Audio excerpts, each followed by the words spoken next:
the 16,000s, Europeans formed powerful companions that would dominate the food trade and create allies with the First Nation group for over 2 centuries.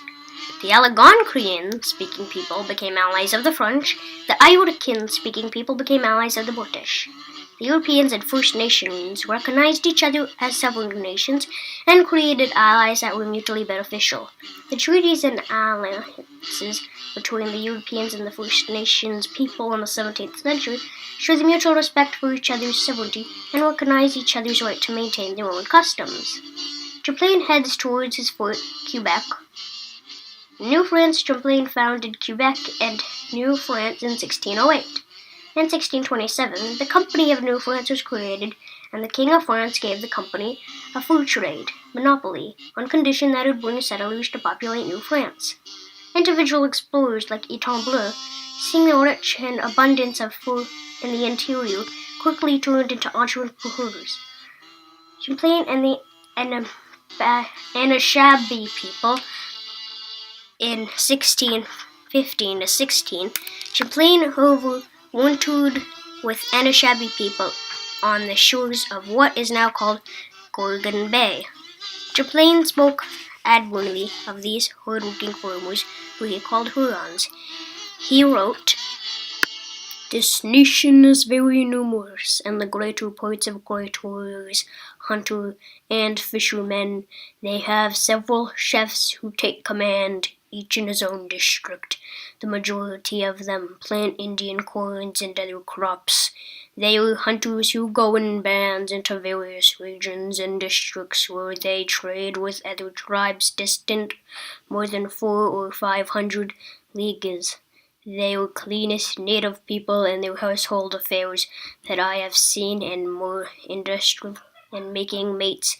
The women cover themselves to 6-piece negators in Montreal, 1701, Champlain and Anishinaabe territory.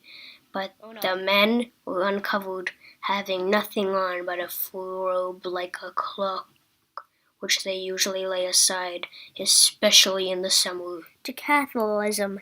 However, many misunderstandings and conflicts would arise over the years when the missionaries tried to insist the First Nations to get rid of their old ways and beliefs and totally replace them with the new. The Hurons and the Iroquois promised to live in peace. The chiefs signed the totemic marks, images of animals, birds, forts of New France, Fort Raleigh in Toronto, 1749. As they expanded their empire, the French built fur trading forts as straits to trade. Native villagers would grow up around the forts as tribal groups came to trade their furs and seek jobs. 3 to 6 years, many cities and towns, Montreal, Kingston, Toronto, Detroit, would grow up where fur trade forts had been. The French fur trade much of the Great Lakes and down the Mississippi River. Maps of New France Carrières des Bras French-Canadian voyageurs were their main labor force for the fur trade of New France. They paddled the canoes and carried the supplies and fur bales over the portages for the fur trading companies.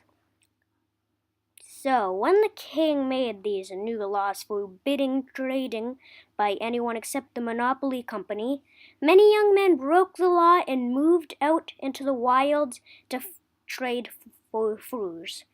They became known as Coureurs de Bois, runners of the wood.